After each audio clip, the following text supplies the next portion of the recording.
याला छाटणी करावी लागते. तिथनं छाटणी केली की बाग विराळणे आली की त्याला शेंडा मारणे आली, पुन्हा फवारणी स्प्रे आलं, पुन्हा आणखी त्याला घरलिंग आली, त्याला शेण लावायचं.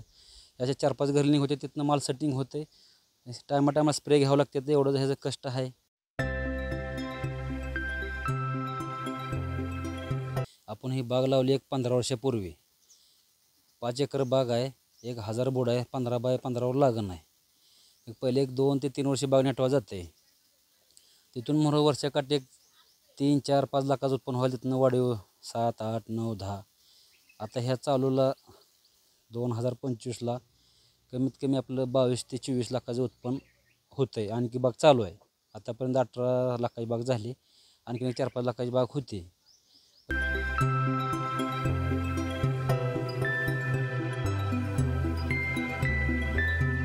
चढ उतार होते. केव्हा 20 रुपये होते, केव्हा 25 होते, केव्हा 30 होते. साखरेच्या पिरियडमध्ये मग 50-60 रुपये जाते 4 दिवस बोरं. पण सरासरी काला जर आपलं 25-30 रुपये किंवा 22 रुपये पडते ती. ह्याच्या आता आलं तर पडतं, पण ह्याच्या मोहर गेले मग शेती परवडते. असं आहे. आम्ही वार्षिक उत्पन्न काढतो.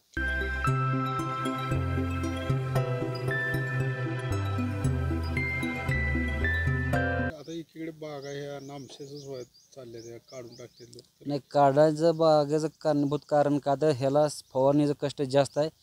काटाडे वाढण्याचं जास्त म्हणजे कष्ट आहे. त्यामुळे लेबर बी 4 दिवस आलं तर 4 दिवस लेबर येत नाही. म्हणजे व्यवस्थित टायमाला केलं तरच हे आहे होतं आहे. नाहीतर भुरी येणे किंवा फुलगळ येणे, सेटिंग न होणे ही कारण ह्याला असते. टायमाला स्प्रे नाही पडलं की फुलगळ होती, या माल गळतं आहे, सेटिंग होत नाही. ही टायमाला होणं किंवा काय शेतकऱ्यांना जे काय मोठे शेतकरी आहेत त्यांना टायमाला मजूर न मिळण्यास बोरं लाल होतात. ही रोजच्या रोज बोरं काढावं लागतात. जर समजा 2-3 दिवस जर नाही मजूर मिळलं तर ही लाल बोरं होतात. लाल बोरं विकत नाहीत, असा विषय. जर रोजच्या रोज बोरं काढली की ते मार्केटमध्ये चांगली जातात, असा विषय. त्यामुळं ते लाल बोरं मार्केटमध्ये नाही विकली शेतकऱ्याला परवडत नाही. त्यामुळे ती त्या अभावी बागा काढतात.